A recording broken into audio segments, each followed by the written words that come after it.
তুমি শুধু যদি ভোগের জন্য বেঁচে থাকো, ভোগ আস্বাদনই যদি তোমার জীবনের মূল লক্ষ্য হয়, তোমাতে পশুতে কোনো, কারণ ভোগের বেলায় একই, ওই শূকরের নর্দমায় শয়ন করে যে দেহ সুখ হয়, মানুষ দুগ্ধ ফেনুর শয্যায় শুয়ে একই সুখ পায়। শূকর শূকরীর দ্বারা রমণ ক্রিয়া দ্বারা সুখ যে পায়, মানুষ তার রমণ ক্রিয়া দ্বারা এক ইন্দ্র তৃপ্তি পায়। এ তো বহুবার হয়ে গেছে। এবার এটা মুক্তির জন্ম, মুক্তির দ্বার, ভজনের দ্বার। এ কথা ভুলে গেলেই তোমাতে আর পশুতে কোনো পার্থক্য থাকবে না। বরঞ্চ অপরাধ নেবেন না। মানুষ আর যেভাবে ইন্দ্র চরিতার্থ করছে, কামর্ত হয়ে অন্ধ হয়ে যেভাবে দেহ ভোগ করছে, তাতে আমরা পশুকেও হার মানিয়েছি। পশুরাও তাদের ঋতু এবং সময়কে উপলক্ষ করে তারা ভোগে রত হয়। মানুষ আজ সেই স্থানে নাই। স্ত্রী, পুত্র, পদ, প্রতিষ্ঠা, যশ, খ্যাতি, ইহকাল পরকালের যে সুখপ্রাপ্তি, স্বর্গপ্রাপ্তি বা মুক্তিপ্রাপ্তি, এগুলি স্বর্গপ্রাপ্তি বা ইহজাগতিক সুখ, সম্মান, সমৃদ্ধি, সম্মান, এই প্রাপ্তিকে বলে প্রেয়। ধন, জন, পুত্র, পরিজন, সুন্দরী রমণী, মৃত্যুর পরে স্বর্গ সুখাদি কে না চায়? এটা কার না প্রিয় লাগে? কিন্তু শাস্ত্র বলছেন এই প্রেয়কে চাইতে গেলে জন্ম মৃত্যু বন্ধন মুক্ত হতে পারবে না, অভিশাপ মুক্ত হতে পারবে না।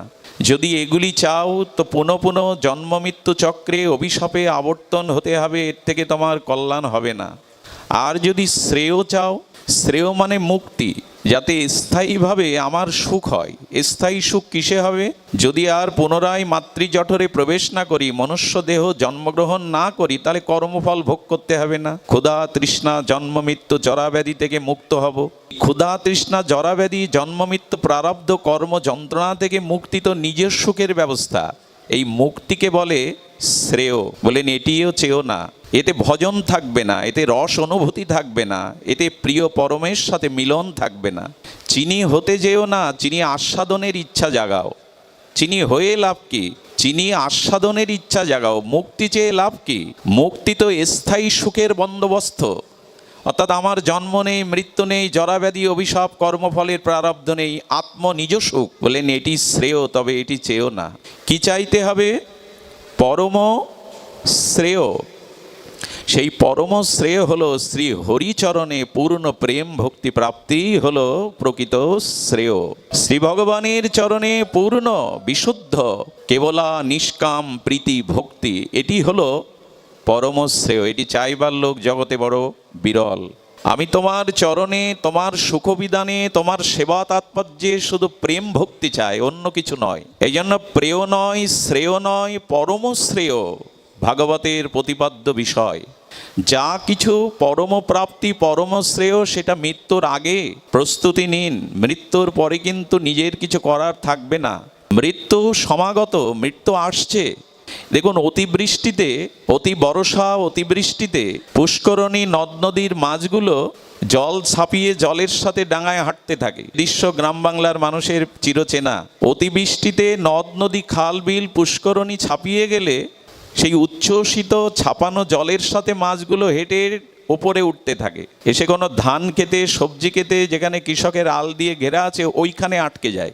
এখন মিন বা মাছগুলোর অনুভূতি হলো আমি পুষ্করিণীতেই আছি, আমি খাল বিলে গভীর জলেই আছি। ওই জন্য ওখানে খেলতে থাকে, আনন্দ করতে থাকে। তো যেই শরৎ ঋতুর গমন হয়, ঋতু শরতের সূর্যের তাপকিরণে জলগুলো বিন্দু বিন্দু করে শুকিয়ে যেতে থাকে। জলগুলো যে শুকাচ্ছে এই চিন্তা মাছের নাই। এমনি আমরা এই সংসার নিয়ে, প্রিয় বস্তু নিয়ে মাতামাতি করছি, মনে করছি ভালোই আছি, সুখেই আছি, কিন্তু দিন দিন আমাদের আয়ু কিন্তু ফুরিয়ে আসছে। মিন বা মাছগুলো বুঝতে পারে না, মনে করে আমি পুষ্করিণীতেই আছি, জলেই আছি।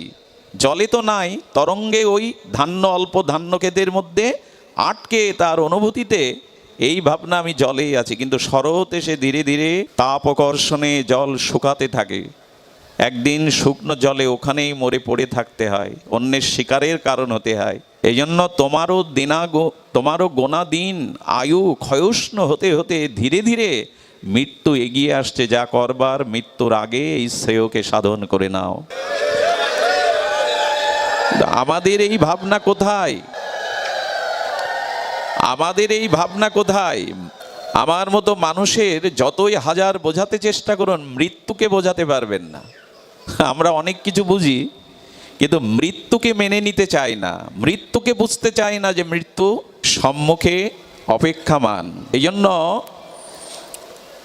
সময় থাকতে মৃত্যুর পরে তো কিছু দেহটা থাকবে না, মৃত্যুর পরে দেহ থাকবে না, তখন আপনি কিছুই নিজের স্বতন্ত্রভাবে করতে পারবেন না। আজ যত দ্রুত সম্ভব এই কাল কবলের মৃত্যুর আগে মনুষ্য জীবনের পরম শ্রেয় ভগবৎ চরণে যাতে প্রেম ভক্তি এটি সাধনে ভজনে আপনাকে অর্জন করতে হবে। এটি জীবের অত্যান্তিক পরম কল্যাণকর পরম শ্রেয়, এইটা ঐকান্তিক জীবের একমাত্র প্রার্থনীয় বস্তু। কিন্তু প্রেম ভক্তি আপনি স্বতন্ত্রভাবে পাবেন না, খুব ধ্যান দিয়ে শুনতে হবে। ভাগবত একটু গভীরে না গেলে আমরা প্রবেশ করতে পারবো না।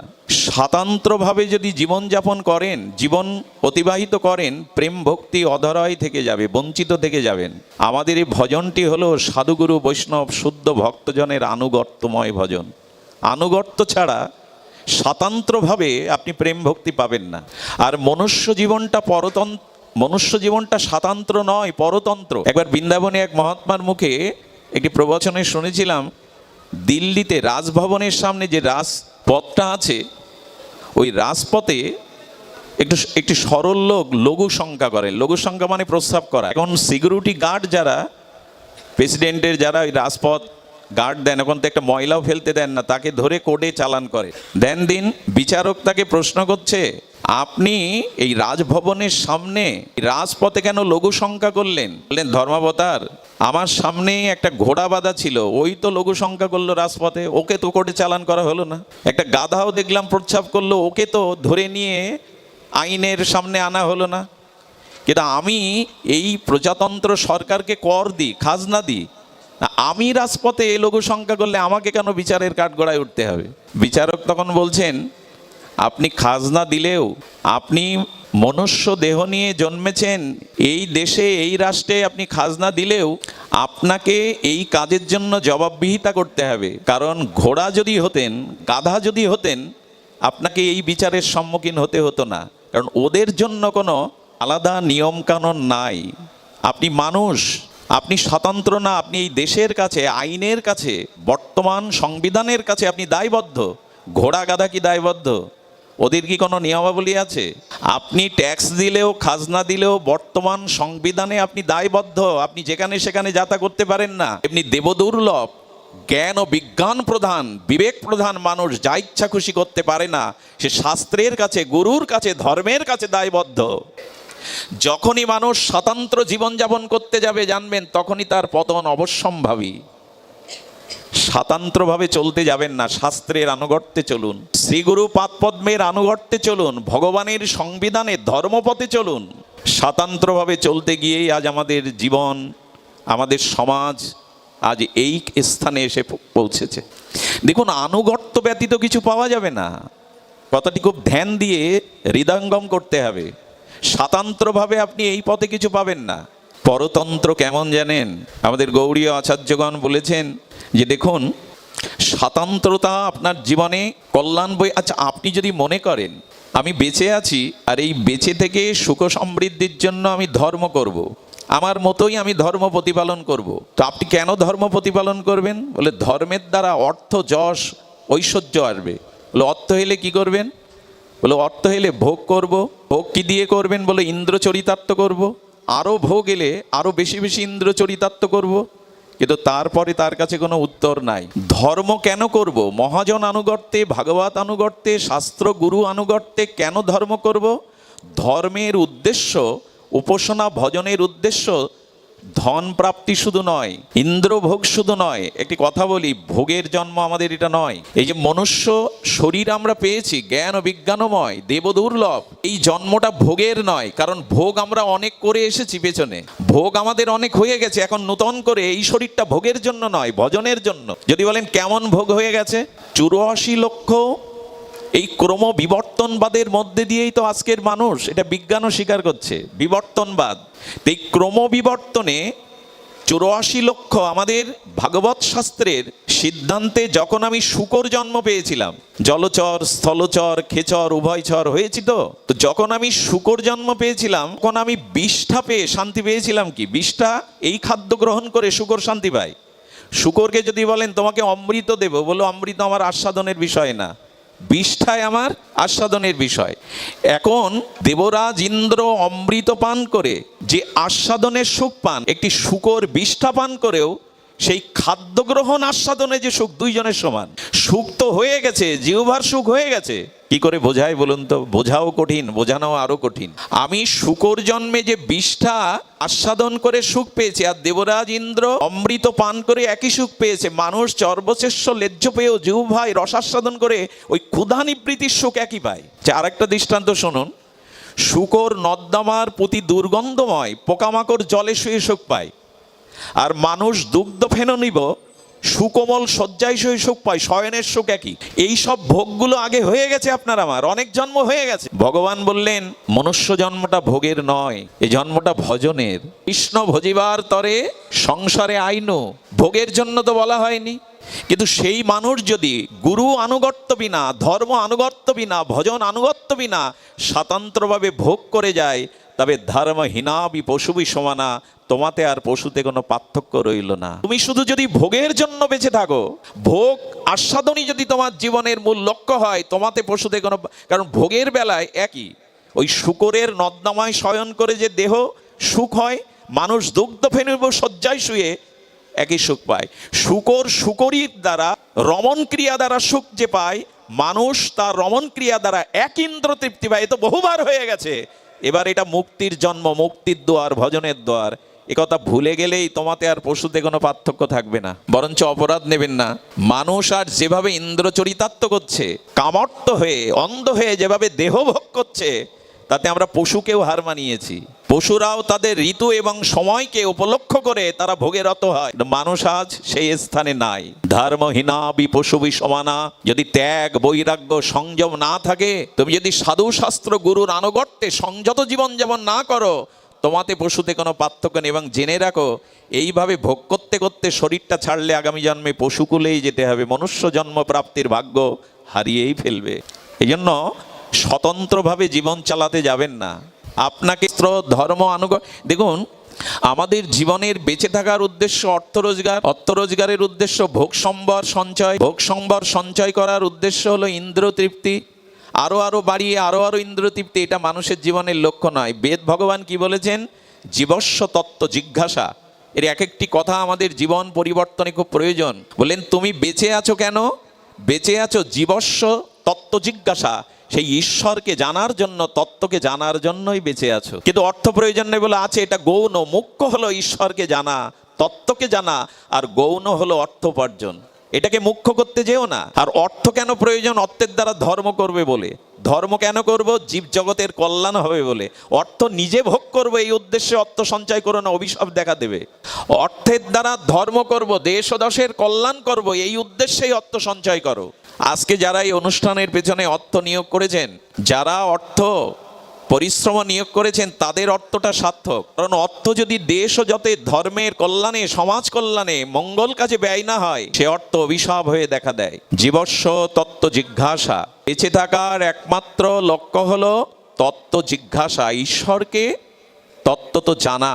সুধীজন, মালা তো আছে, মালা নিয়ে জ্বালা বাঁধাবার দরকার নেই, মালা তো আছে। জয় শ্রী রাধে, জয় শ্রী রাধে।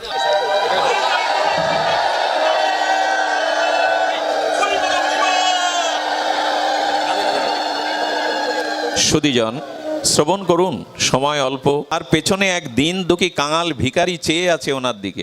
মনে মনে সাহস পাচ্ছে না চাইতে, কিন্তু মনের ইচ্ছা, বাবু যদি আমাকে একটু দিত।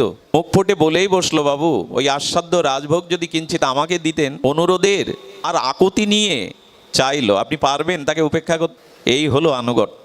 এই সাধুগণ, হে বৈষ্ণবগণ, আপনি যে আস্বাদন করছেন পরম রস তত্ত্ব, আমি ভিখারি, আমি কাঙাল, আমার তত্ত্ব নেই, আমার রসবোধ নেই, আপনি কৃপা করে আমাকে যদি একটু দিতেন। এই হলো আনুগত্য। বাড়ির কুকুরটা কিন্তু মালিককে খেতে দেখে, মালিক আস্বাদন করছে, পরিবারের সবাই নিয়ে আস্বাদন করছে, ও কিন্তু ঝাঁপ দিয়ে ওটা ছিনিয়ে নেয় না, মালিকের জন্য প্রতীক্ষা করে। আমি যখন তার আনুগত্য নিয়ে পড়ে রয়েছি, তার গৃহে তার চরণ নিষ্ঠই শেষে আমাকে এক মুঠো উচ্ছিষ্ট দেবেই। মালিক দেয় কি না? পোষা কুকুরটাকে দেয় কি না? এই জন্য আমাদেরও পড়ে থাকতে হবে, হে গুরুদেব, হে আচার্য, হে তত্ত্বজ্ঞ, আমি আপনার দাস কুকুর হয়ে পড়ে রয়েছি। যদি এক কণা আস্বাদন, যে আস্বাদন আপনি পেয়েছেন, যে ভজন রসে আপনি ডুবে রয়েছেন, সেই রস সামান্য যদি আমাকে দিতেন, আমি তো আপনার চরণেই পড়ে রয়েছি। এই হলো আনুগত্য। এখানে স্বাতন্ত্রতার, রাস্তার কুকুর কি কোনো মালিক দেবে? ডেকে ডেকে দেবে না। রাস্তার কুকুর বরঞ্চ ভাগ বসাতে আসলে তাড়িয়ে দেবে, লাঠি পেটা করবে। আনুগত্য নিয়ে পড়ে রয়েছেই বলে তো এক মুষ্টি ওর জন্য দেয়। যেদিন আপনি আমি শ্রীগুরু বৈষ্ণবের আনুগত্য নিয়ে পড়ে থাকবো, সেদিন তারা যে আস্বাদন করছে সেই ভজন অনুভূতি রস, আমাকেও কিঞ্চিত দেবেন, তারা বঞ্চিত করবেন না। আনুগত্য চাই। আনুগত্যের একটি দৃষ্টান্ত আমাদের এসেছে, লক্ষ্য করুন। যেখানে যজ্ঞ হয়, বৃহত্তম কোনো ভাগবতীয় কর্ম হয়, সেখানে অনেক পণ্ডিত ব্যক্তি আসেন, তাকে আহ্বান করা হয়। এখন এই পণ্ডিত ব্যক্তি যারা আসেন, যাদের আহ্বান করা হয়, চিঠিতে কিন্তু সেই আশ্রমের অধ্যক্ষ বা পণ্ডিত ব্যক্তির নাম দিয়েই, ঠিকানা দিয়েই নিমন্ত্রণপত্র পাঠানো হয়। কিন্তু এই পণ্ডিত ব্যক্তির সাথে তার আনুগত্যময় কোনো ছাত্র বা শিষ্য যখন আসে, যজ্ঞের শেষে নিয়ম হলো, যজ্ঞের যারা কর্তা তারা কি করেন, যজ্ঞের যারা পরিচালনা করেন, তারা পণ্ডিতকে বিদায়ের সময় বস্ত্র, মিষ্টি, ফলাদি তাকে দেন। এবং ওনার সাথে যে ছাত্ররা এসছে, ওনার যে শিষ্য এসছে, তাকে কিন্তু নিমন্ত্রণপত্র দেওয়া হয়নি। কিন্তু বলুন তো, পণ্ডিতের পাশে তার শিষ্য, তার ছাত্রকেও ওই মিষ্টি কাপড়ের একটা অংশ দেওয়া হয় কিনা? কিন্তু যেহেতু তিনি আচার্যদেবের আনুগত্যে তার শিষ্য হয়ে তার পেছনে দাঁড়িয়েছেন, তাকে কিছু দেওয়া হয়। যখন আপনি শ্রীগুরু বৈষ্ণবের আনুগত্য নিয়ে পেছনে দাঁড়াবেন, তখনই গুরুদেব যা যা পাবেন, ওই ভগবত প্রেম ও রস আস্বাদন, আপনাকেও ভগবান বঞ্চিত করবেন, আপনাকেও কিছু দেবেন, কিছু অন্তত পাওয়া যাবে। এই জন্য দেখুন, এই ভাগবতটাও আনুগত্যের। এই ভাগবতও স্বতন্ত্রভাবে ফললাভ হবে না, ভাগবতও আনুগত্যে শ্রবণ করতে হবে। সব কিছু আনুগত্যময়, স্বাতন্ত্র এই জগতে কিছুই নাই। অর্থাৎ আমাদের এই জগতে স্বাতন্ত্রের কোনো স্থান নাই। সুধীজন, ভাগবতে নিমন্ত্রণ দিয়েছিলেন ভগবান সুখদেব, ব্যাসদেব কাদেরকে? শিকজন এবং ভাবুকজনকেই নিমন্ত্রণ করা হলো। নিগম কল্পতরুর গলিতাং ফলাম মুখদা দ্রব সংযুত আস্মদনাম পিবত ভাগবত রসমালয়াম মোহরহ রসিক ভুবি ভাবুকা। আহ্বান করা হলো কাদের ভাগবতে? রসিকজন আর ভাবুকজনকে। রসিক কারা? যারা রাধা কৃষ্ণ মিলিত তনু শ্রী গৌরঙ্গের প্রেমরসের সাথে পরিচিত হয়েছেন, ওই রসে অবগাহন করেছেন, এরা রসিকজন। আর ভাবুকজন কারা? যারা ভগবানকে জানার জন্য, ভজনের জন্য, প্রেম প্রাপ্তির জন্যই মনুষ্য জন্ম পেয়েছে, এই ভাবনাতেই যারা একটি ক্ষণ অবার্থ রূপে কাল কাটান না, প্রতিটি সময়কে কাজে লাগান ভজনে, ঈশ্বর স্মরণে, মননে, নাম চিন্তনে, লীলা চিন্তনে, নিত্য নিরন্তর ভগবৎ স্মৃতি অনুধ্যানে, যারা সময়টা কালকে ব্যর্থ হতে দেন না, এরা ভাবুকজন। এখন নিমন্ত্রণ হলো ভাবুক এবং রসিকের। আমি ওর একটার মধ্যেও পড়ি না, আমার তবে নিমন্ত্রণ নেই ভাগবতে, আমি বঞ্চিত হব? বলেন না, তুমি বঞ্চিত হবে না। তুমি ওই রসিক আর ভাবুকজনের আনুগত্য নিয়ে পেছনে দাঁড়া আস্বাদন করছেন। দেখুন, মোবাইলে এখন অনেকেই পাঠ শোনেন। আমি মাঝে ভারতে পাঠে গিয়ে দেখি, সেখানেও হাজার হাজার ভক্ত। বললাম, আমাকে চিনেন কি করে? অজ পাড়া গায়ে পড়ে রয়েছি। বললো, বাবা আমরা নেটে পাঠ শুনি। এখন এই যে নেটে পাঠ শোনা বা আপনারা যন্ত্রে পাঠ শোনেন, এতে কিন্তু প্রেম ভক্তি হবে না। ভালো লাগবে, ভজনে আপনাদের স্পৃহা জাগবে, কিন্তু প্রেম ভক্তি পেতে গেলে সাধুদের মধ্যে এসে বসে শুনতে হবে। হ্যাঁ, আপনি সময়টা কাজে লাগান। এই আধুনিক যন্ত্র, এর মাধ্যমে আপনি হরিকথার এবং আপনি ভজন সঙ্গীতাদি শুনুন, তত্ত্বজ্ঞান, তত্ত্ব এগুলি জানুন, আপত্তি নেই, এগুলো কাজে লাগান, অন্য কিছুতে সময় না দিয়ে কাজে লাগান। কিন্তু যদি আনুগত্য না নেন, সাধুগুরু বৈষ্ণবের মাঝে এসে ভাগবত না শোনেন, তাহলে কি হবে? প্রেম হবে না, অনুভূতি হবে না। কেন হবে না? ঠাকুর মশাই তার উত্তর দিয়েছেন প্রেম ভক্তি চন্দ্রিকার শ্রী শ্রী ঠাকুর নরোত্তম দাস মহাশয়। ইনি বলছেন, কৃষ্ণ ভক্ত সঙ্গ করি, কৃষ্ণ ভক্ত অঙ্গ হেরি, শ্রদ্ধান্বিত শ্রবণ কীর্তন। যদি শ্রবণ কীর্তন করতে হয়, কৃষ্ণ ভক্তের সঙ্গে বসে করো, আর কৃষ্ণ ভক্তের বদনের দিকে তাকিয়ে করো। বলে তাতে কি হবে? বলে দেখুন, এখানে যারা এসছেন, এদের মধ্যে একজনও যদি ভাবুক থাকেন, একজনও যদি ওই রসের রসিকজন থাকেন, তবে তিনি এখানে অবস্থান করছেন, তার হৃদয়ের ওই অনুভূতি, ওই প্রেম ভক্তির রস জীবাণু আকারে এর মধ্যে যারা এসছে সবার মধ্যে ছড়িয়ে যাবে। এইটা নেটের মধ্যে ছড়াবে না। এই যে এখানে যারা এসছেন এর মধ্যে একজনও যদি আছেন বিধায় তো ভাগবত হচ্ছে। আরও একটা কথা আমি গতদিন বলেছিলাম, যেখানে শুদ্ধ ভজনানন্দী নির্মল চরিত্র ভাগবত তত্ত্ববেত্তার দ্বারা ভাগবত হন, সেখানে শুধু আপনারা আসেন না, অলক্ষ্যে অনেক মুনি ঋষিদের আত্মাও এখানে নেমে আসে। তো আত্মাগণ নাই, ধ্রুব, প্রহ্লাদ, রাধারানীকে নিয়ে স্বয়ং ভগবানও এসে দাঁড়ান। শুধু ওনারা না, স্বয়ং হনুমানজি সবার পেছনে কোনো একটা রূপে দাঁড়িয়ে থাকেন।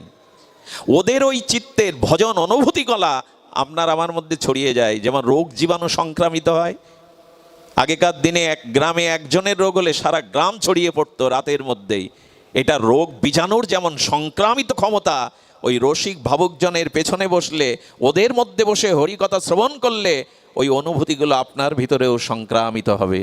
এই জন্য মাঝে মাঝে কষ্ট হলেও, ঘাম ঝরলেও, পরিশ্রম হলেও সাধুদের মধ্যে বসে ভাগবত শুনুন। সুধীজন, এই জন্য বলছেন আনুগত্য নিয়ে ভজন করো। এই আনুগত্যময়ী ভজনের দ্বারাই আমরা সেই পরম শ্রেয়কে, পরম প্রেয়কে পেতে পারি। আমাদের নন্দদাসের একটি চরিত্র ভক্তমালে বড় উজ্জ্বল হয়ে আছে। আনুগত্যে কি হয় দেখুন, তিনি তার শ্রী গুরুর কৃপালব্ধ হয়ে এক শুদ্ধ বৈষ্ণবের সাথে ব্রজ দর্শনে গিয়েছিলেন। আমি এটাও অনুরোধ করি আপনাদের, যদি ধামে যান, শ্রীধাম নবদ্বীপ, পুরুষোত্তম ক্ষেত্রে বা শ্রীধাম বৃন্দাবনে, আমি একটা অনুরোধ করছি, বিষয়ী লোকের সাথে যাবেন না। বলেন কোনো না কোনো শুদ্ধ ভক্তের সাথে, অনুরাগীর সাথে, ব্রজ প্রেমিকের সাথে ব্রজে যাবেন। তা নাহলে কিন্তু ওখানে অপরাধের সম্ভাবনা বেশি। কারণ বিষয়ী লোকের স্বভাব হলো তার ভাবনাটা আপনার চিত্তে আক্রান্ত করে দেবে। বৃন্দাবনে গেছি, চলো না, ওখানে ভালো খাদ্য পাওয়া যায়, হোটেলে চলো খাই। যমুনার জল চরণামৃত বলে নিলাম না, ব্রজবাসীদের দুয়ারে মাদুকরি রুটি নিলাম না, হোটেলে খেলে। রাধাকুণ্ডের তীরে ঘরটা ঠিক বসবাসের উপযোগী না, কিন্তু ওই ঘরে, ওই ভাঙাচুরো ঘরে থাকলে রাধাকুণ্ডের ওই দ্রব্যময়ী রাধারানীর সেই রাধাকুণ্ডের তরঙ্গের জলের হাওয়া লাগবে আমার গায়ে। আমি গিয়ে উঠলাম দুতাল। সেই লোকের ভাবনা, তারা দেহ সুখ চায়, স্বাতন্ত্র্যভাবে একটু ভালো সুখে থাকতে চায়। এই জন্য যদি কখনো তীর্থে যান, ধামে যান, শুদ্ধ শ্রীগুরুর সাথে যেতে পারলে তো সোনাই সোহাগা, আর না হলে কোনো ভজনানন্দী ভজন প্রেমিকের সাথে যাবেন, তার ভাবটা আপনার চিত্তে আক্রান্ত হবে। এই জন্য উনি শ্রীগুরু আজ্ঞা নিয়ে শুদ্ধ বৈষ্ণবের সাথে ব্রজ দর্শনে গেছেন এই নন্দদাস। খুব খুব অপূর্ব চরিত্র, বারবার বললেও তৃষ্ণা মেটে না। ব্রজে গিয়ে ব্রজে রেণু মেখেছেন, যমুনার জল পান করেছেন, বৃক্ষগুলোকে জড়িয়ে ধরিয়ে আকুতি জানাচ্ছেন। এইগুলো ব্রজবাসের প্রথমে ধুলির কাছে, বৃক্ষের কাছে, যমুনার জলের কাছে, ব্রজবাসীদের কাছে, ব্রজের প্রসাদের কাছে আনুগত্য নিতে হবে। তবে যদি ব্রজেন্দ্র নন্দন বা ব্রজেশ্বরী রাধারানী আপনাকে কৃপা করে। সুধীজন, উনি পরিভ্রমণ করতে করতে চিলেকোটায়, মানে একটা ছাদের উপরে এক সুন্দরী যুবতীকে দেখলেন। সুন্দরী যুবতীর অপরূপ রূপের জ্যোতিচ্ছটায় ওনার চোখ আটকে গেল। উনি ওখানে দাঁড়িয়েই রয়েছেন, মাটি বুঝতে পারছিলেন না, এই সুন্দরী যুবতী রত্ন বুঝতে পারছিলেন যে এক সাধু আমার দিকে তাকিয়ে আছে। যখন দৃষ্টি পড়ল, দেখলেন উনি অপলক নয়নে ওনার সেই যৌবন রস আস্বাদন করছেন। বড় লজ্জিত হয়ে নিচে নেমে এলেন, নিজেকে অপরাধ বোধ করতে লাগলেন। ব্রজ মায়েরা ঘোমটাটা বুক পর্যন্ত টেনে নেয়। যারা ব্রজবাসী মা, এদের মুখ আপনি দেখতে পাবেন না সহজে। মায়েদের মতো নয়, ওদের দেশের নিয়ম হলো বুক পর্যন্ত ওরা ঘোমটাটা টেনে রাখে, মুখ দেখা যায়। ব্রজবাসী মায়ের কাছে প্রশ্ন করা হয়েছিল, আপনাদের এই রীতি কেন? একবিংশ শতাব্দীতে এই ভারত এত মানে উৎকর্ষ আধুনিকতার ছোঁয়া লেগে গেছে, আপনারা ঘোমটাটা বুক পর্যন্ত দেন কেন? কি বলেছিল জানেন উত্তরে? ঘর বাড়ি, স্ত্রী পুত্র, বিষয় বৈভব ছেড়ে কত সাধক, কত ভক্তজন এই বৃন্দাবনে পড়ে রয়েছে। তারা রাধারানীর চরণ কৈকার্য কৃপা কটাক্ষ পাবে বলে তাদের কত ত্যাগ, বই না আছে ভালো আহার, না আছে বস্ত্র, কাঙালের ন্যায় গৌর চরণ আশ্রিত হয়ে পড়ে আছে। আমাদের মুখগুলো দেখে যদি তাদের ভজনে কোনো ত্রুটি হয়, অপরাধ হয়, রাধারানীর কাছে কি জবাব দেব আমরা? এবার ভাবনাটা দেখুন। এই জন্য তারা ঘোমটাটা বুক পতনটাই টেনে রাখে। ব্রজবাসী মা তার মুখ, ওই যে কাপড়টা শুকাতে দিয়েছিল, হয়তো ঘোমটাটা পড়ে গেছে, যেই দেখেছে ওই রূপে আর আটকে গেছেন এই নন্দদাস। ইনি বিট্টল নাথজির, বিট্টল গোসাইয়ের শিষ্য, সাধারণ গুরুর শিষ্য না, সামর্থ্যবান ভজনানন্দী মহাপুরুষের শিষ্য। উনি নিজেও বুঝতে পারছেন না ওই রূপের মধ্যে কি আটকে গেল, কেন আমি ওই দিকে তাকিয়ে রয়েছি। মাঝে মাঝে অনেক কার্য ঘটে আমাদের জীবন, উনিও কারণ পাচ্ছেন না। কি করেছেন জানেন? এসে জানলা আগলা করছে আর একবার দেখবে বলে, জানলাতে না পেয়ে দরজার সামনেই বসে গেছে। ওনার স্বামী 2 দিন কাজের জন্য বাইরে গেছিলেন। 2 দিন বাদে যখন এসছেন, ওই মাটি 2 দিনই ঘরের দরজা খুলতে পারেন, সঙ্গে কাজ মিটিয়েছেন কাউকে দিয়ে। স্বামীকে বললেন, ওনার বেশভূষা দেখে মনে হয়, কোনটি তিলক দেখে মনে হয় উনি ভক্ত, কিন্তু আমি বুঝতে পারছি না কেন উনি আমার এই রূপ দেখে দুয়ারেই আজ 2 দিন বসেছেন, খাওয়া নেই, দাওয়া নেই, স্নান নেই, এইভাবে পড়ে। আপনি জানতে একটু কারণটা জিজ্ঞাসা করুন তো। ওরা তো ব্রজবাসী, সহজে কাউকে অপমান করতে চান না। এসে বলছে, বাবাজি অপরাধ নেবেন, আপনি ভক্ত রূপে এই ব্রজধামে এসছেন, আর আমরাও ব্রজে বাস করার সৌভাগ্য পেয়েছি রাধারানীর কৃপায়, এতে আপনারও বিব্রত বোধ হচ্ছে, আমাদেরও হচ্ছে, আপনি কেন এভাবে বসে আছেন? বলে, একটাবার ওর মুখটা দেখতে দাও। ওরা ব্যাখ্যা খুঁজে না পেয়ে ফিরে এলেন। সাধুকে তো আর গলা ধাক্কা দিতে পারেন না। এসে বলছে, এক কাজ করি, দরজায় তালা লাগাও, আজ রাত্রি আমরা গোকুলে গুরুদেবের আশ্রমে সপ্তাহখানি কাটিয়ে আসি, পরে গৃহে ফিরবো। উনি চলে গেলেন, কিন্তু ওনাকে বড় কথা বলা আমার পক্ষে। সুধীবৃন্দ, ওই রাত্রেই পেছনের দরজা দিয়ে গোকুলে চলে গেলেন। বিঠ্ঠলনাথজি গোসাইয়ের সমস্ত শ্রী গুরুদেবের চরণে গিয়ে সব ঘটনা বললেন। গুরুদেব চোখ একেই বলে শ্রী গুরুদেব, অনুভূতির দ্বারা চোখ বন্ধ করে একটু ধ্যানস্থ হয়ে বললেন, মারে তোর দুয়ারে যে তোকে দেখার জন্য বসেছে, সৎ কোনো উদ্দেশ্য নাই। এরাই তো শ্রী গুরুদেব, যারা বলে দিতে পারেন অনুভূতির দ্বারা। বাবা এ কথা বলছেন, 2 দিন পড়ে রয়েছে, কোথাও যাচ্ছে না, আমাকে দেখতে চাইছে, ওইভাবে তাকিয়েছিল। বলল, শোন মা, ওর অন্তরে যদি অসৎ উদ্দেশ্য থাকতো, তাহলে তোরা ওই গৃহ ছেড়ে গুরুদেবের আশ্রমে গোকুলে আসতিস। ঘটনার কারণে আপনি যখন গুরু আশ্রমে যাবেন, কোনো ঘটনায় আঘাত পেয়ে, কষ্ট পেয়ে বা দুর্ঘটনা মনে করে যখন ধামে যাবেন, তীর্থে যাবেন, গুরুচরণে যাবেন, জানবেন যেটা ঘটেছে ওটা আপনার মঙ্গলের জন্য। অসৎ কোনো উদ্দেশ্য হলে আপনি শহরে যেতেন, আত্মীয়র বাড়ি যেতেন, গুরুদেবের গৃহে যেতেন না। রাবণ বিনাশের জন্য রঘুপতি রামচন্দ্র বনে যাননি, ওটা অযোধ্যা থেকেই করতে পারতেন, উনি স্বয়ং ভগবান। তো বনবাস স্বীকার করলেন কেন প্রভু? ওরি যে বসে আছে দীর্ঘদিন ধরে তার আশায়। রামচন্দ্রের বনে যাওয়াটা মঙ্গল মনে করছেন, মঙ্গল মনে করছেন, এই জন্য সবরীকে তো কৃপা করতে হবে। আর ঋষি মুনিদের সঙ্গ পাবো আমি, রাজপ্রাসাদে থাকলে সাধু মঙ্গল মনে করছেন বনে গমনকে। কোনো ঘটনার দ্বারা যদি সাধু দর্শন হয়, গুরু দর্শন হয়, কোনো ধামে পৌঁছান, জানবেন যার দ্বারা ঘটনা ঘটেছে তিনি আপনার অমঙ্গল চাননি, তিনি আপনার মঙ্গলই চেয়েছেন। গুরুদেব বললেন, ওখানে একটা আসন পত, এক্ষুনি সে আসবে। উনি জানতে পারলেন, উনি চলে গেছেন। সেই নন্দদাস ওখানে এসে যখন গুরুদেবের চরণে পড়েছেন, প্রসাদ পাওয়ার বলছে, বাবা আমাকে বলো আসলে ঘটনা কি হয়েছে জানেন? এর পূর্বজন্মে উনি ব্রজেই ছিলেন, না হলে তার এরকম অনুভূতি আসে না। ভজন করতেন, ওনার ভজন সাথীটার রূপ অমনই ছিল। সেই পূর্বস্মৃতি মনে করে সেই সখী রূপে ওনাকে দেখে আর নয়ন ফেরাতে পারছেন না। ওনার ভিতরে অন্য কোনো উদ্দেশ্য নাই। গুরুদেব এটা ভেঙে বললেন, আর সঙ্গে সঙ্গে ওই মাটি ওনার চরণে ক্ষমা চাইলেন, ক্ষমা করে দিয়েন, আমি ভুল বুঝেছি। শ্রী গুরুদেবের আনুগত্যে না গেলে এই ভুল ভাঙবে। বিচার বুদ্ধিতে এই সিদ্ধান্ত আসবে আমাদের? কখনো আসবে না। তাই দয়া করে, কৃপা করে সাধুগুরু বৈষ্ণবের আনুগত্যেই আমাদের জীবন স্বতন্ত্রভাবে চলতে যাবেন না। পুরমণ্ডলে প্রতিটি গ্রহ নক্ষত্র তার কেন্দ্রপথে চলছে, যদি চ্যুত হয়ে যায়, ওই কেন্দ্রপথ চ্যুত হয়ে গেলে ধ্বংস আসবে। কিন্তু ওরা প্রত্যেকটি কেন্দ্রপথে কেন্দ্রায়িত হইতে ঘূর্ণিমান। তেমনি আমাদের জীবনটাও শ্রীগুরু আনুগত্যেই কাটাতে হবে, সাধু বৈষ্ণব ধর্মের আনুগত্যেই কাটাতে হবে। স্বতন্ত্রভাবে যেন আমরা নিজেদেরকে পরিচালনা না করি। এই কথাটি বারবার বলছি কেন? কারণ আজ আমরা বড় স্বাধীন সত্তায় চলতে চাই, নিজের খেয়াল খুশি মতো চলতে চাই। আজ আমাদের আনুগত্য নাই। কিন্তু এই আনুগত্যময় ভজনের মধ্যেই আছে প্রেম প্রাপ্তির উপায়, মনুষ্য জন্মের তত্ত্বপ্রাপ্তির উপায়। মনে আছে আপনাদের? সনাতন গোস্বামী মহাপ্রভুর দর্শনে যখন মুক্তিতীর্থ বারাণসীতে যাচ্ছেন, তখন কে যেন সনাতন গোস্বামীর গায়ে একটা কম্বল জড়িয়ে দিয়েছিলেন না? আচ্ছা, শীতের দিনে কম্বল দিয়েছেন উনি, আর ওটা চন্দ্রশেখর ভবনে। চন্দ্রশেখরকে বলছেন, যাও গৃহে একজন বৈষ্ণব আসছে, তাকে নিয়ে এসো।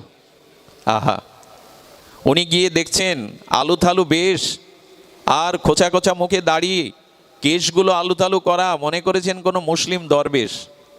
উনি গিয়ে মহাপ্রভুকে বলছেন, প্রভু দুয়ারে বৈষ্ণব আসেনি, দুয়ারে এক দরবেশ এসে। যেন কারোর বাইরের রূপ বা ভাব দেখে তাকে বিচার করবেন না, তার ভেতরটার অনুভূতি দিয়ে বিচার করবেন। কারো বাইরের রূপ দিয়ে বিচার করা ঠিক নয়। আর অনুভূতি আছে, এটা বিচার করার সাধারণ ক্ষমতা আমাদের নাই। এই জন্য বৈষ্ণব চিনিবারে দেবতারও না হে শকতি। এই জন্য কাউকে সহসা উপেক্ষা করতে নাই। পথে যেতে যেতে কাউকে উপেক্ষা এবং কারো প্রতি খুব সহজ হালকা ভাব, উপহাস ভাব দেওয়া উচিত। বিশ্বকবির অনুভূতিতে এই কথাটাই বারে বারে ধ্বনিত হয়, যেখানে দেখিবে ছাই উড়াইয়া দেখো তাই, পাইলেও পাইতে পারো অমূল্য রতন। আচ্ছা, হীরাটা কয়লার খনিতে থাকে কিনা? দামি হীরা কিসের মধ্যে থাকে? এখন কয়লার আবরণে, কালো কয়লার আবরণে হীরা আছে, এই তো অস্বীকার করার উপায় নেই। হয়তো বাইরে কয়লা দেখছেন, কিন্তু ভেতরে হয়। চন্দ্রশেখর ভবনে মহাপ্রভুকে বলছেন, প্রভু দরবেশ এসছে, বলে যিনি এসছেন তাকে নিয়ে এসো। সুধীবৃন্দ, মহাপ্রভুর সামনে গিয়ে অবনত মস্তকে আর দৈন্য দীনতা নিয়ে যখন সনাতন দাঁড়িয়েছেন, মহাপ্রভু আসন থেকে উঠে সনাতনের দিকে দৃষ্টিপাত করে যখন দৃষ্টিপাত করেছেন, প্রভু হঠাৎ থেমে গেছেন। থেমে গেছেন কেন জানেন? থেমে গিয়ে সনাতন গোস্বামীর দিকে আর তার করুণার দৃষ্টিতে চাইছেন। গোস্বামী অনুভবী জন, মহাপ্রভুর নিজ প্রিয় পরিকরলেন। মহাপ্রভু যেন না তাকিয়ে তাকে এই কথা বলতে যাচ্ছে, সনাতন সবই যখন ছেড়ে এসেছো, গায়ে কেন এই দামি কম্বলটা জড়িয়েছো? ওটা তো রাজকম্বল, তোমার এটাও সহ্য হচ্ছে না? রাজমন্ত্রী সনাতন, রাজ ঐশ্বর্য ছেড়ে পথের ভিখারি হয়ে পরের দু একটা কম্বল গায়ে দিয়েছে, এটাও তোমার সহ্য হচ্ছে না? বললেন, সনাতন তোমরা যদি কাঙাল না হও, দিনহীন না হও, পরবর্তী ও গৌড়ীয় বৈষ্ণবগণ এই ত্যাগ বৈরাগ্য শিক্ষা নেবে না। এদের যদি ত্যাগ বৈরাগ্য তিতিক্ষা না থাকে, তাহলে অন্যরা নেবে না। আমাদের এখন সব থেকে বড় সমস্যা, সামনে পথ দেখাবার মানুষের খুব অভাব। ঘর বাড়ি ছেড়ে সাধু হয়েছি তিনতলায় এয়ার কন্ডিশনে থাকার জন্য। আজকে তো ওই অবস্থায় সংসারী মানুষ সকালে মঙ্গল আরতি দিয়ে ব্যবসায়, অফিসে চাকরিতে যায়, কৃষিকাজে যায়। আর আমার মতো যদি কেউ আশ্রমে যায় সংসার ছেড়ে, সে কি করে? মঙ্গল আরতি দিয়ে ভজন করে একবেলা ঘুমিয়ে নেয়। আরে ঘুমানোর জন্যই কি আশ্রমে গেছো? সামনে এখন আলো দেখাবার মানুষের খুব অভাব। মহাপ্রভু জানছেন যে রূপ সনাতনের দ্বারা জগতে ভক্তি ধর্ম, ভক্তি সিদ্ধান্ত শিক্ষা দিতে হবে। এরা ভালো খাওয়া, ভালো পড়া, ঐশ্বর্যের মধ্যে থাকলে মানুষ এদের আদর্শ নেবে না।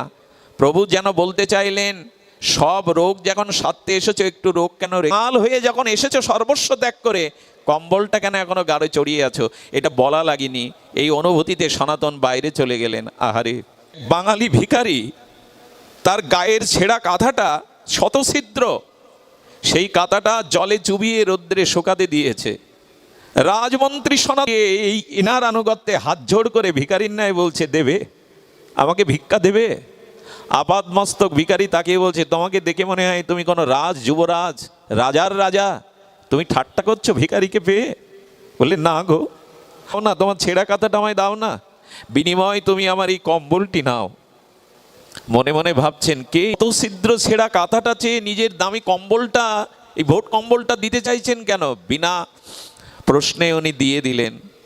সনাতন গোস্বামী স্নান করে যখন কাপড় পরবেন, তখন একটি নূতন কাপড় চন্দ্রশেখর তাকে এনে দিচ্ছেন। এই দেখুন আমাদের আচার্যদের অনুভূতি। কাপড়টা পেয়ে বলছেন, এটা নেওয়ার আমি অধিকারী না, আমি তো কাঙাল, কাঙালের এরকম নূতন বস্ত্র পরিধেয় করা উচিত নয়। আপনি যদি দিতে চান, কৃপা করে আপনার পরিধেয় একটা পুরাতন বস্ত্র আমাকে দেন। এই পুরাতন বস্ত্রটা দুভাগ করে কৌপিন করে পরেছিলেন, আর একটা গায়ে জড়িয়েছিলেন। এইখান থেকে আমাদের বাবাজি এই বস্ত্র পরিধান, রাধাকুণ্ডে যারা আছে বাবাজি মহারাজ পরিধান করেন। এই অবস্থায় যখন মহাপ্রভুর সামনে গিয়ে বসেছে, বৈরাগ্যের আনুগত্য নেওয়ার জন্য আসন থেকে উঠে সনাতনকে জড়িয়ে ধরতে গেছে। সনাতন বারবার অবনত মস্তকে দৈন্য নিয়ে পিছিয়ে যাচ্ছেন, ছুঁয়ো না প্রভু, আমার মতো পামরকে, আমার মতো পাপীকে, আমার মতো ভোগীকে তুমি ছুঁয়ো না। সারা জীবন ঐশ্বর্য ভোগ করেছি প্রভু, তোমার এই চিরশাশ্বত আর পবিত্র অঙ্গ কলুষিত হবে, আমাকে ছুঁয়ো না। মহাপ্রভু তখন একটি বিখ্যাত ভাগবত শ্লোক বলেছিলেন। মহাপ্রভু সনাতনকে দেখে দুবাহু বাড়িয়ে বললেন, হে সনাতন, তোমার মতো ভক্তকে দর্শন করা এই চোখের ফল লাভ। ভগবান আমাকে চক্ষু দিয়েছেন তোমার মতো শুদ্ধ ভক্তকে দেখবার জন্য। যতদিন সাধুগুরু বৈষ্ণবের প্রতি এই দৃষ্টি না যাবে, ততদিন চোখের সফলতা নাই। হে সনাতন, তোমার মতো ভক্তের গুণকীর্তন করাই হলো এই জিহ্বার ফল লাভ, প্রাপ্তি লাভ। এই জিহ্বা পেয়েছি ভক্তের গুণকীর্তন করার জন্য, ভগবানের গুণমহিমা সংকীর্তন করার জন্য, নিন্দা পরচর্চায় আন কথায় কাটিয়ে দেওয়ার জন্য না। জিহ্বা ফলং তা দিশীয় কীর্তনহি, তোমার মতো ভক্তের কীর্তন করাই হলো গুণকীর্তনই হলো জিহ্বার ফল। ফলম গাত্র তা দিচ স্পর্শ, আমার এই অঙ্গ সেই দিনই ধন্য হবে যেদিন তোমার মতো ভক্তকে আমি আলিঙ্গন করতে পারবো। এসো সনাতন। প্রভু কেন বলছেন জানেন? দুর্লভতা হি ভাগবত লোকে। সনাতন পৃথিবীতে কোনো কিছুই দুর্লভ নয়। বৈজ্ঞানিক যুগে এসে কোনো কিছুই আজ আর সব হাতের মুঠোই বিশ্বটা, কিন্তু দুর্লভতা হি ভাগবত লোকে।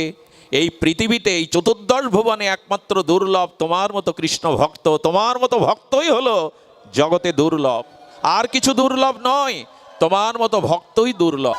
সারাটি জীবন ইনারা মহাপ্রভুর আনুগত্যে এই গোস্বামীগণ ছেঁড়া কাঁথা নাড়া মাথা, কখনো চানা কখনো উপবাস, 56 ভজন করেছেন এক এক বৃক্ষতলে বাস করে।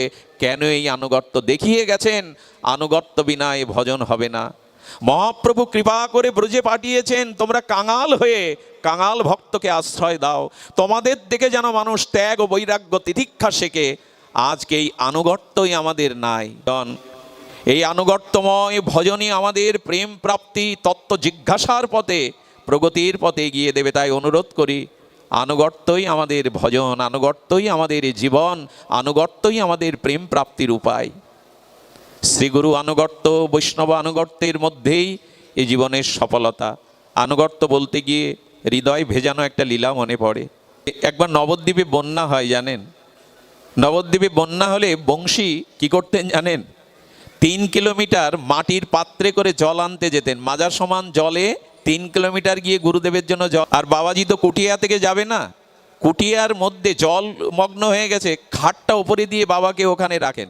ওই খাটের এক পাশে একটু অন্ন ফুটিয়ে সিদ্ধ ফুটিয়ে বাবাকে দেন, আর 3 কিলোমিটার দূর থেকে জল আনেন। এভাবে 15 দিন করতে করতে ম্যালেরিয়া দেখা দিল। বংশীর ম্যালেরিয়া দেখা দিল, সব ছেড়ে গুরু আনুগত্যে এইভাবে সেবা করছে।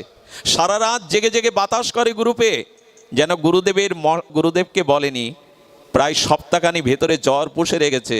হঠাৎ করেই তার মৃত্যু যন্ত্রণা শুরু হলো। যখন শেষ নিঃশ্বাস ত্যাগ করবে, কথা বলতে পারছে না, তখনই লুটিয়ে পড়েছে গুরুদেবের কোলে। লুটিয়ে পড়ে গুরুদেব দেখছে বংশীর চোখে জাল পড়ে গেছে, বংশীর মুখে কোনো বাক্য নাই। গুরুদেব তাকিয়ে বলছে, বংশী রে, পিতামাতা ছেড়ে জীবন যৌবন ছেড়ে আমার চরণ সেবা করলি সারা জীবন, কিছু নিবি না? কিছু চাই না তোর? হাত ইশারা করে বলছেন, অন্য কিছু চাই না, আপনার চরণ সেবা যেন জন্ম জন্মান্তরে করতে পারি। অস্পষ্ট স্বরে বলে চলেছেন, কিছুই চায় না।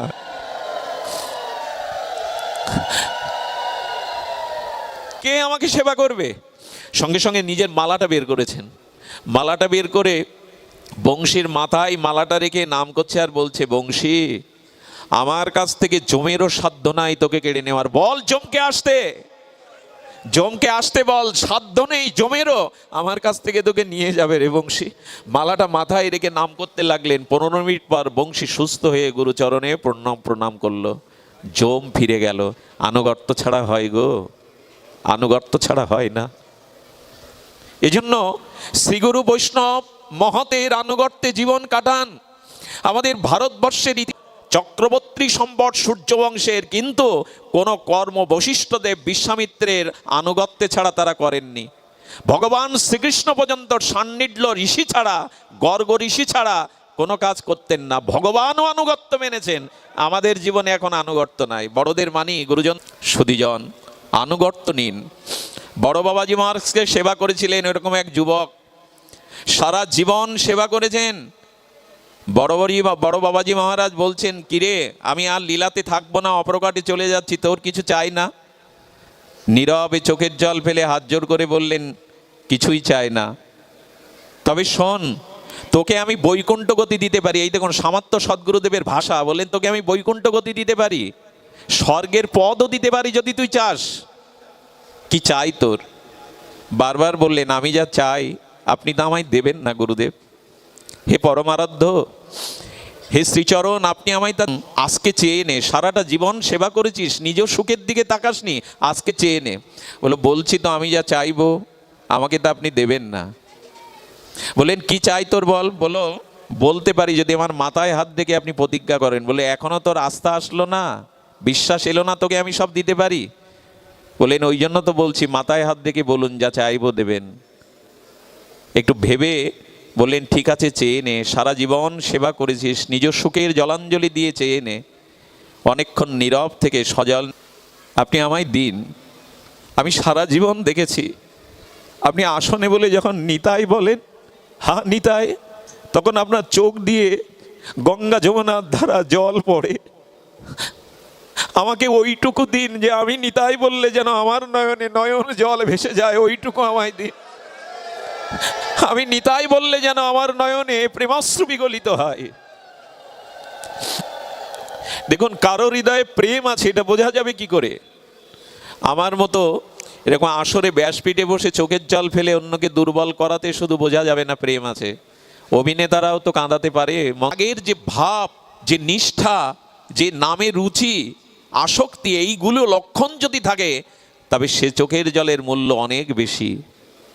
ভগবান সব কিছু সহ্য করতে পারেন, ভক্তের চোখের জলকে উপেক্ষা করতে পারেন না। এটি ভগবানকে বড় বিগলিত করে দেয়। তবে লোক দেখাবার জন্য না, আসর মাতানোর জন্য না। যদি ঘরে দোদ দিয়ে একান্তে নিতাই বলে কাঁদতে পারেন না, দেখবেন অনেক জন্মের আবর্জনা ধুয়ে মুছে গেছে। আসরে কান্নাটা ঠিক নয়, কিন্তু পারিও না। অনেক চেষ্টা করি, মহাত্মারা ধীর যারা, তারা চোখের জলকে কণ্ঠে আটকে দেয়, চোখে আটকে দেয়। আমি তো দুর্বল, পারি না। একাকী ভগবানের সামনে যদি নিতাই বলে কাঁদতে হবে। এই জন্য ঠাকুরমশাই তার প্রার্থনাতে এই অনুভূতি জানিয়েছেন। বলুন তো কবে হবে গো নয়নে বহে নীর, কবে হবে আর? সংসারের জন্য রামকৃষ্ণ পরমহংসদেব বললেন, ওরে স্ত্রী পুত্র রোগ শোকের সংসারের জন্য তো ঘটি ঘটি কাঁদলি, কৃষ্ণ বলে তো কাঁদতে পারলি না। কৃষ্ণ বলে কবে কাঁদবি একাকী? রাধারানী বলেছিলেন,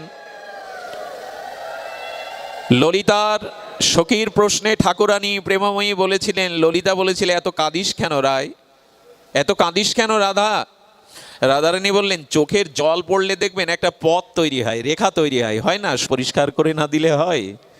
ওই পরিষ্কার পথেই তো, ওই পথবেই তো গোবিন্দ আসবেন আমার হৃদয়ে, আমার নয়নে। ও বলছেন যেন নিতাই বললে আপনার মতো আমার চোখেও গঙ্গা যমুনার ধারা বয়। গুরুদেব নীরব হয়ে গেলেন। কেন জানেন?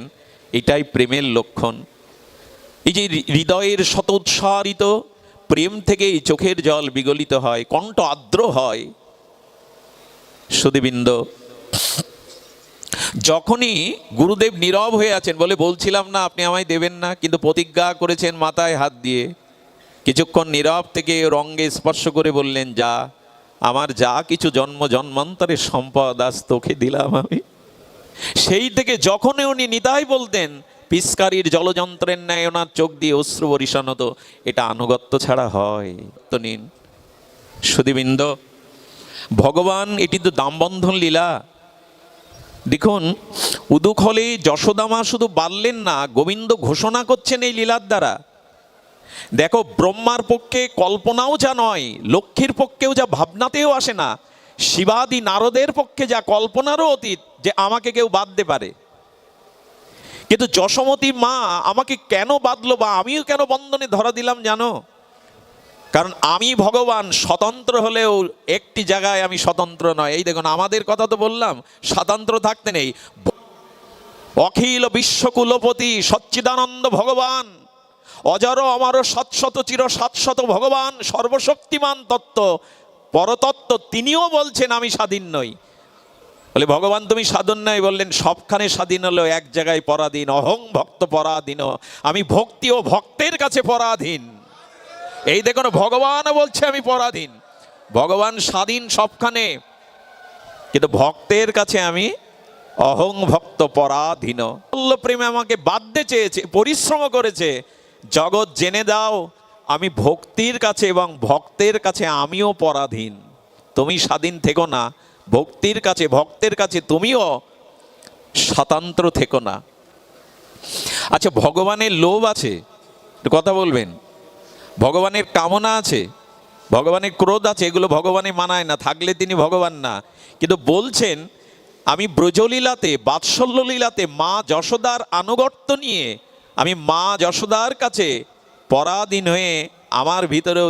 দেখুন, যশোদামা দধিমন্তন করছেন, আর বদন দিয়ে গোবিন্দের গুণকীর্তন করছেন, অন্তর দিয়ে গোবিন্দের লীলা স্মরণ করছেন, আর হাতে দধিমন্তন করছেন। তনুমন প্রাণ দিয়ে ব্রহ্মালোক ভেদ করে, সত্যলোক ভেদ করে, বৈকুণ্ঠ ভেদ করে তার সুরমূর্ছনা পৌঁছে গেছে গোলক বৃন্দাবনে।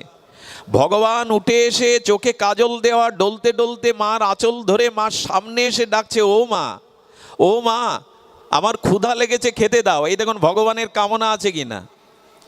ভগবান মায়ের দুগ্ধ পাওয়ার জন্য, ক্ষুধা নেই, তৃষ্ণা নেই, আপ্তকাম পুণ্যকাম, ভগবানেরও কামনা জেগেছে মায়ের স্তনপান করার। এটা বাসনা, এটাও কামনা। আর মাকে ডাকছে, মার সেদিকে সাড়া নেই। আরে জগৎ তাকিয়ে দেখো, হে বেদজ্ঞ বেদবিদগণ তাকিয়ে ভগবানকে শুধু ডাকে না, আজ ভগবানও ভক্তকে ডাকছে। এই দেখো যশোদাকে ডাকছে, কিছুক্ষণ পর সাড়া দিলে বললেন বড় ক্ষুধা পেয়েছে। এই তো কামনা জাগলো ভগবানের, মায়ের স্তনপান করার কামনা। আচ্ছা, যখন বুকের দুগ্ধ পান করছেন এই কামনা, আর কি হলো যখন কোল থেকে নামিয়ে দিল তখন কি এলো? ক্রোধ এলো, ঠোঁট কামড়াতে শুরু করলো, দধিভাণ্ড ভেঙে দিল। এই দেখুন ভগবানেরও ক্রোধ এলো। আর কি এলো? লোভ এলো। কেন জানেন? যখন দুধটা স্তন থেকে টেনে তাকে নামাতে যাচ্ছে তখন আরও পাওয়ার ইচ্ছাটার নাম লোভ। অর্থাৎ ভক্তিতে, ভক্তের আনুগত্যে, ভক্তির আনুগত্যে ভগবানেরও মধ্যে কামনা, ক্রোধ এবং লোভ জেগে যায়। তবে এটা আমাদের মতো না, এটা শুদ্ধ সত্যময় বাসনা, কামনা বা ক্রোধ। আজকে ভক্তাধীন ভগবানেরও চিত্তে এসব জেগে যাচ্ছে। বলিহারি ভক্তি, বলিহারি ভক্তের আনুগত্য নেওয়া ভগবান। সুধীবৃন্দ, আচ্ছা বাঁধা উচিত ছিল তো পায়ে বা হাতে, হাত সহ উদরটা বাঁধলেন কেন?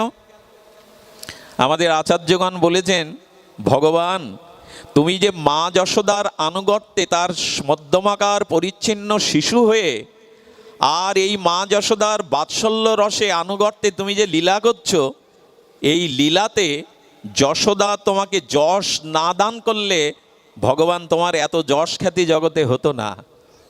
আরে আশ্চর্য দেয়, যশোদা শব্দের যশ দদাতি ইতি যশোদা, যশস্বী ভগবানকেও যিনি যশ দান করেন তিনি হলেন যশোদা। আজকে যদি উদরে না বাদ দেন, হাত রঞ্জু দিয়ে উদর না বাদ দেন, দামোদর নামটা কি হতো ভগবানের? অর্থাৎ ভগবানকেও যশ দান করছেন যশোদা। এই জন্য ভগবানের নাম একটাও ভগবান নিজে রেখেছেন। ভগবানের নামগুলি কারা রেখেছেন? লীলাত্মক নাম, গুণাত্মক নাম আবার ভক্তরাই রেখেছে। লীলা বা তার ক্রিয়া, তার ক্রীড়া, এগুলি সম্বন্ধযুক্ত। এই জন্য ভগবানও যশ পাচ্ছেন মা যশোদার আনুগত্যে। আমরা যেন সেই আনুগত্যেই থাকি। সুধীমণ্ডলী, প্রণত দেহি নাম পাপকর্ষণাম, যে শব্দ দিয়েই শুরু করেছিলাম, গোপী মুখর্গৃত, গোপী মুখারবিন্দ উত্থিত। আসুন আমরা গোবিন্দ চরণে নিজেকে প্রণত করি সেবার জন্য, নিজের সর্বস্ব অর্পণ করার জন্য। তাহলে তিনি সমস্ত অমঙ্গল হরণ করে আমাকে প্রেম ভক্তি দিয়ে দেবেন। আর এই প্রেম, এই ব্রজপ্রেম, এই ব্রজ আনুগত্য দেওয়ার জন্য নিতাই চৈতন্যের আমাদের এই কলিহত জীবের ভাগ্য আকাশে আগমন। অনার্পিত চরিণ চিরাত করুণায় অবতীর্ণ কল, তারা এসেছেন এই অনার্পিত চরি এই সাথে নিয়ে, সাধুগুরু বৈষ্ণবের আনুগত্য নিয়ে পথ চলুন। দেখুন এই বিশেষ কলিযুগে আমি আপনাদের একটা অনুরোধ করে যাই, যে সাধনই করবেন, যে অবস্থাতেই থাকবেন, অনুরোধ হলো হরি নামটাকে অন্তত হৃদয়ে নিয়ে নিন। আমি আমার বিশ্রাম কথাতে অনুরোধ করব, নাম ব্যতীত থাকবেন না। এই কাল কবলিত বর্তমান ধ্বংসময় সময়ে আমাদের চারিদিকে শুধু অন্ধকার, নিরাশা, হতাশা, এর মধ্যে একমাত্র দিব্য আলোকবর্তিকা আমাদের শ্রীনাম। এই মহাপ্রভুর দেওয়া ব্রজ রাগ ভক্তি মেশানো এই নামকে নিত্য নিরন্তর কণ্ঠের মালা করে নিন। দেখুন শাস্ত্রে বারবার বলছে চিরব্যাপ্ত, নাম পরিমা চিরব্যাপ্ত করেছেন আমাদের আচার্যরা। সুধীজন, আমি গতদিন যেন এই কোথায় বলেছিলাম, এখানে যদি তাপসবাবু বা এই আজকে যে সংগঠনের নামটা কি যেন, শ্রীকৃষ্ণ ভক্ত সেবা সংঘ বাংলাদেশ, ওনারা যদি আমাকে একটা লিস্ট দিয়ে দেন যেই নামটা আপনি পড়ুন, আচ্ছা যার নাম আমার দ্বারা ঘোষণা করছে আমি তাকে কখনো দেখিও নি কি তিনি আসবেন না, এমন সাধ্য তার নাই। নাম নামায়তি ইতি, নাম নামীকে নামিয়ে আনে। এই জন্য ভগবানকে আকর্ষণ করে নামিয়ে আনে এই নাম। এই জন্য ভাগবতের 18,000 শ্লোকের অন্তিম শ্লোকটি আমি আজকে পুষ্পাঞ্জলি ভাষণাঞ্জলি দিয়ে ভাগবত বিশ্রাম রাখছি। অন্তিম শ্লোকটি ভাগবতের এই 18,000 শ্লোকের সুরঝঙ্কারের অন্তিম ঝঙ্কার হলো নাম সংকীর্তনং যস্য সর্বপাপ বিনাশনং প্রণম দুঃখ সমানং স্তাং হরিং পরম। সুখদেব গোস্বামী বলতে বলতে এখানেই বিশ্রাম রাখছেন এই কথা বলে, নাম সংকীর্তনং যেতে পারে একমাত্র ভগবানের নাম। দেখবেন ভগবানের চরণে বজ্র চিহ্ন আছে, গোবিন্দের চরণে 49টি চিহ্ন আছে, তার মধ্যে একটা হলো বজ্র। আচ্ছা, তোমার কমল চরণে বজ্রের মতো কঠোর চিহ্ন কেন গোবিন্দ? গোবিন্দ বললেন কেন জানো? যারা আমার চরণে প্রণত হয়, দেহকে মনকে সমর্পণ করে, আমি আমার চরণে যে বজ্র আছে ওই বজ্র ফেলে তার অনন্ত জন্মের পাপের পাহাড়টাকে আমি চূর্ণ বিচ্ছিন্ন করে দেই। এই জন্য নাম আশ্রয় করুন। এই নাম নিয়ে আনুগত্যময় আমাদের এই ভজন। শুধু শ্রীকৃষ্ণ ভক্ত সেবা সংঘ আপনারা জানেন, তাদের মূল নীতি প্রেম ভক্তি আত্মশুদ্ধি নাম সংকীর্তন ভগবত সেবা সনাতন ধর্মের প্রচার। এই সংগঠনের আজ এখানেই মনে হয় মাঙ্গলিক অনুষ্ঠান ক্রিয়াদি সম্পন্ন হয়েছে। তো ভক্তের আশীর্বাদ ছাড়া তো কারো এগিয়ে যাওয়ার কোনো উপায় নেই। আপনারা